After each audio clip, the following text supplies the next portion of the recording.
नमस्कार, मैं मृदा श्रीवास्तव सी न्यूज भारत में आपका स्वागत करती हूं। वक्त हो गया है न्यूज बुलेटिन का। बुलेटिन में खबरों की शुरुआत करेंगे और जानेंगे कहां स्वास्थ्य कर्मियों की बैठक का हुआ समापन। आगे देखेंगे कहां हुआ डेंटल क्लिनिक का उद्घाटन। इसी के साथ रुख करेंगे अगली खबर पर और जानेंगे कहां खेला जा रहा है भ्रष्टाचार का खुल्लम खुल्ला खेल। ऐसी ही तमाम खबरों पर आइए विस्तार से करते हैं चर्चा। बालूमाथ स्वास्थ्य केंद्र परिसर में बुधवार को चिकित्सा प्रभारी पुरुषोत्तम कुमार की अध्यक्षता में स्वास्थ्य कर्मियों की एक बैठक संपन्न की गई।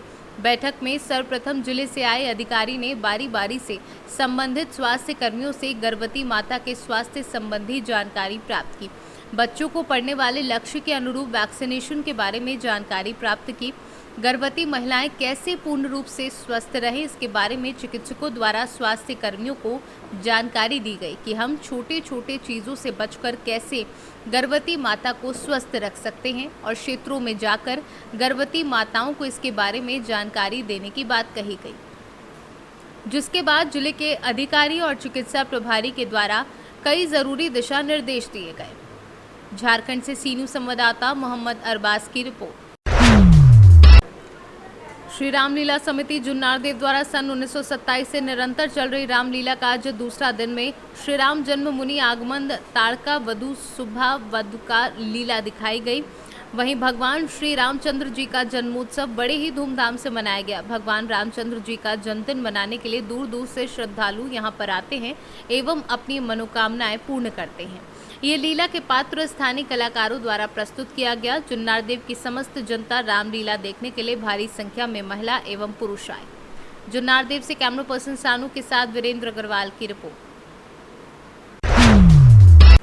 उत्तर प्रदेश सरकार में राज्य मंत्री असीम अरुण ने आज गुड़सराय गंज नगर में पहुंचकर गौरव कटियार डेंटल एवं सर्जिकल सेंटर का उद्घाटन किया और डॉक्टर गौरव कटियार व मयंक गुप्ता ने सभी को अंग वस्त्र पहनाकर सभी का स्वागत किया। साथ ही गरीब व ई रिक्शा चालकों को मेडिकल किट भी बांटी। इस मौके पर उनके साथ तिरवा विधायक कैलाश राजपूत, शिवरामो विधायक अर्चना पांडे, भाजपा जिलाध्यक्ष नरेंद्र राजपूत व अन्य भाजपा नेता मौजूद रहे। उनका सदुपयोग हो, वेस्टेज ना हो, दूसरा नए संसाधन और बढ़ाया जाए, जिसमें जो मानव संसाधन के कुछ मुद्दे चल रहे हैं उनको रिजॉल्व करना है। जैसे कि कन्नौज में मेडिकल कॉलेज में डॉक्टर्स की संख्या बढ़ी, उस तरीके से अपने अभी संख्या बढ़ाना है।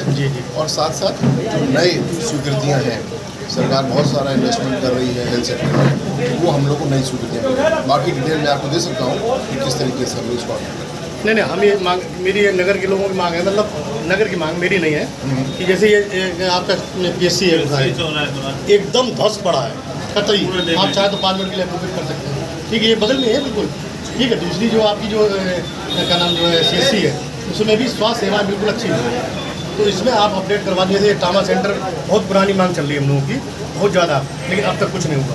अपडेट करा देंगे। हाँ, ये आप अपडेट करा दीजिए, इसको ट्रामा सेंटर बनवा दीजिए, जिससे कि नगर के लोगों को जो है इसका लाभ मिल सके। अभी करा देंगे। स्थानीय निकाय चुनाव के आप प्रभारी बनाए गए हैं, गुरसाईगंज के चुनाव पर क्या कहना है आपका?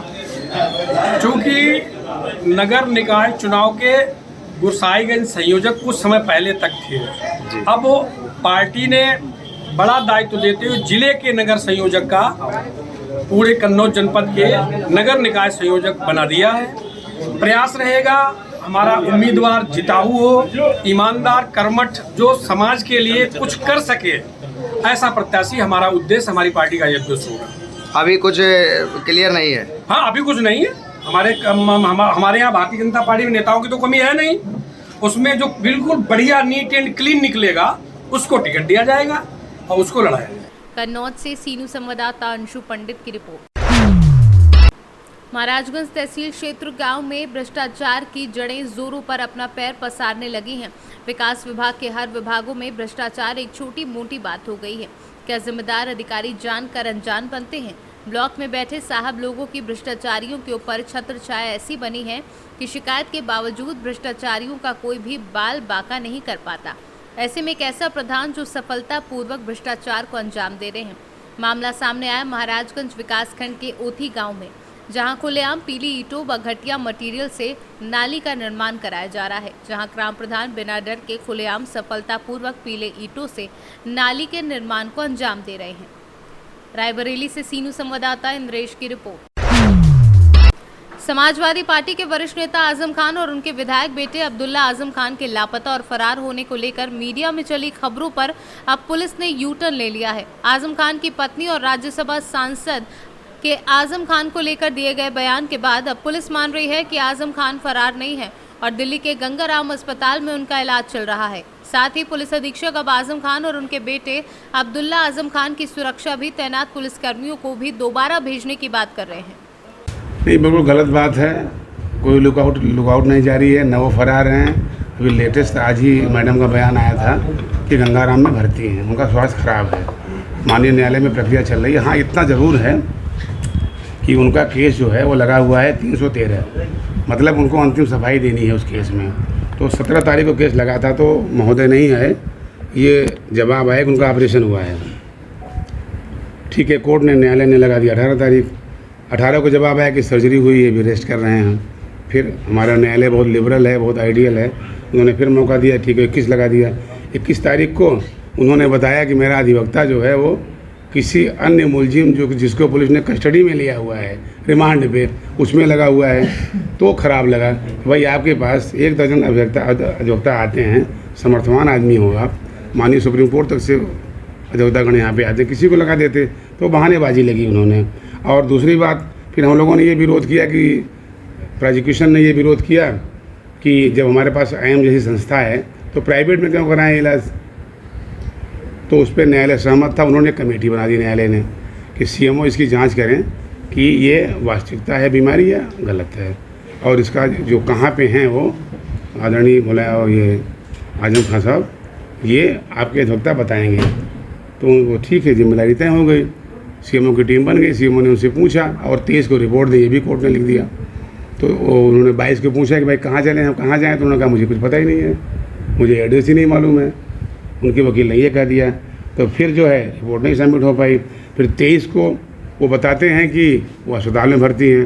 ये हुआ कि भाई ये बात आप 22 को बता सकते थे कि अस्पताल में भर्ती हैं, वहीं टीम चली जाती।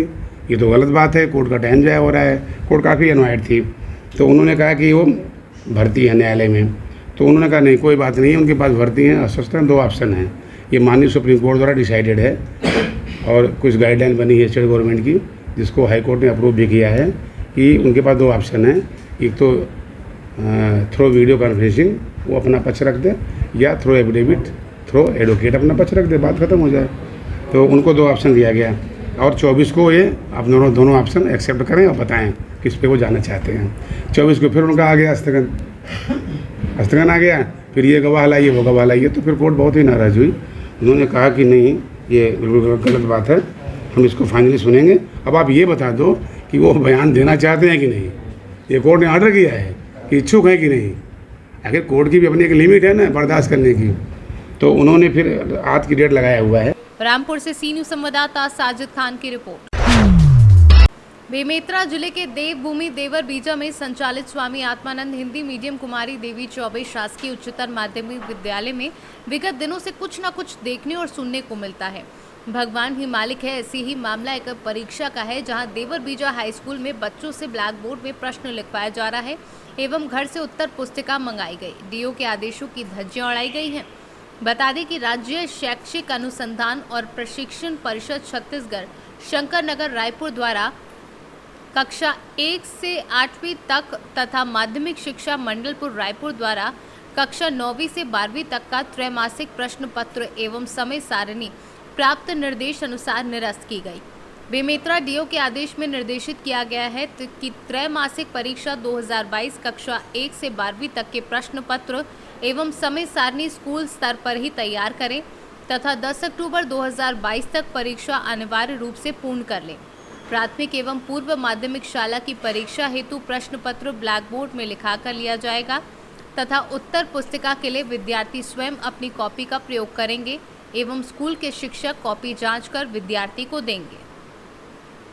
बेमेतरा से सी न्यूज़ संवाददाता संजू जैन की रिपोर्ट। शारदीय नवरात्र प्रारंभ हो चुके हैं। नवरात्र का आज तीसरा दिन है। हमारे यहाँ माँ शक्ति की आराधना करने के लिए भक्त बड़े ही धूमधाम से माँ की 9 रूपों की पूजा हर्षोल्लास से करते देखे जा रहे हैं। चाहे शहर हो या गांव, चहुओर मां के गीतों से गुंजायमान है। हालांकि पिछले वर्षों में कोरोना के चलते नवरात्र की धूम नहीं देखी जा सकी थी। इस बार मां के भक्तों को नवरात्र में खुलकर झूमने का अवसर मिला है। वहीं नरकटियागंज प्रखंड के राजपुर मठिया माई स्थान मंदिर परिसर में धूमधाम से शारदीय नवरात्र मनाया जा रहा है। इस दौरान यहाँ एकल विद्यालय संस्थान अयोध्या से साध्वी माया के नेतृत्व में 8 सदस्यीय टीम द्वारा 9 दिनों का रामकथा का आयोजन किया गया, जो कि 9वीं तक प्रतिदिन किया जाएगा। बेतिया से सी न्यूज़ संवाददाता विनोद कुमार की रिपोर्ट। समस्तीपुर उजियारपुर प्रखंड के बाल विकास पदाधिकारी कार्यालय के सभागार में सीडीपीओ रीता सिन्हा ने सेविका के साथ की मासिक बैठक। इस बैठक में बताया गया कि सभी बच्चे व गर्भवती महिलाओं को आधार कार्ड से वेरीफाई करने व पीएनबी फॉर्म भरने सहित पोषण से जुड़े एवं अन्य बिंदुओं पर चर्चा करती हुई प्रखंड बाल विकास पदाधिकारी द्वारा सेविका को दी गई अहम जानकारी। मौके पर आंगनबाड़ी केंद्र के सभी सेविका मौजूद थे। हाँ मैडम, आज का बैठक का उद्देश्य क्या है? आज का बैठक का उद्देश्य है कि हम लोग मासिक बैठक करते हैं, तो हम लोग ने सेविका को बुलाया है मासिक बैठक में ही। उसमें विभिन्न तरह के, जैसे पोषण से संबंध, खास करके अभी पोषण माह चल रहा है सितंबर में, तो विशेष करके उसमें उसके बारे में हम बताएंगे। और सभी बिंदुओं पर, जैसे पीएमवीवाई फॉर्म देने का है, आधार वेरीफाई करने का है, तो वो सारे चीज़ हम आज बताने जा रहे हैं इस मीटिंग में। क्या नाम है? मेरा नाम रीता सिन्हा, सीडीपीओ उजियारपुर। बिहार से सी न्यूज़ संवाददाता प्रवीण प्रकाश की रिपोर्ट।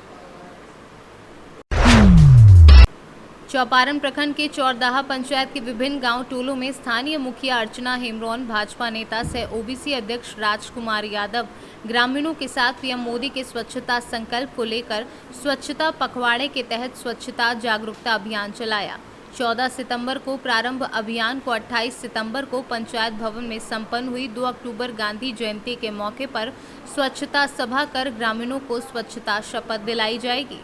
भी भारत सरकार के द्वारा 14 सितंबर से लेकर 2 अक्टूबर तक पूरे भारत देश में स्वच्छता से रिलेटेड एक अभियान का चलाया जा रहा है, जिसमें स्वच्छता संबंधित जितने भी गतिविधियां हैं उनको सम्मिलित किया जा रहा है एवं लोगों को जागरूक किया जा रहा है, ताकि लोग जागरूक रहें एवं विभिन्न प्रकार की बीमारियों से दूर रहें। एवं आज इसी के तहत आज हम लोगों के यहाँ पर जो ग्रामीण उपस्थित हैं एवं वार्ड सदस्य हैं यहाँ पर उपस्थित हैं, उनके द्वारा गांव में भ्रमण करके लोगों को जागरूक किया गया। और 2 अक्टूबर को हम लोग सबको गांधी जयंती मनाएं। तो गांधी जी का सपना था कि हमारा जो देश है, हमारा जो क्षेत्र है वो स्वच्छ रहे, ताकि स्वच्छता के द्वारा ही लोग बहुत सारी बीमारियों से बच सकते हैं। जैसे कि अभी आप लोग 2 साल पहले देखे होंगे कि जो कोरोना जो वायरस हुई थी, तो उसमें बहुत सारा प्राथमिकता दी गई थी कि स्वच्छता से रिलेटेड बातों को उसमें प्राथमिकता दी गई थी और लोगों को जागरूक किया गया था। तो इसी तरह से हम लोगों को सभी को जागरूक करना होगा घर घर। चौपारण से सी न्यूज़ संवाददाता मुकेश सिंह की रिपोर्ट। कानपुर में लुटेरों ने दी पुलिस को खुली चुनौती, नहीं लगा पा रही कानपुर पुलिस चोरों पर लगाम। दरोगा साहब की पत्नी ही बनी चोरों का शिकार। रिटायर्ड दरोगा की पत्नी के साथ हुई लूट। मॉर्निंग वॉक पर निकली थी महिला, तमंचा लगाकर लूट की घटना को दिया अंजाम। कानपुर से सी न्यूज़ संवाददाता अभिषेक जैकब की रिपोर्ट। फिलहाल के लिए इस न्यूज बुलेटिन में बस इतना ही। देश और दुनिया की तमाम खबरों को जानने के लिए देखते रहिए सी न्यूज़ भारत। हर खबर आपके साथ, आपके हाथ।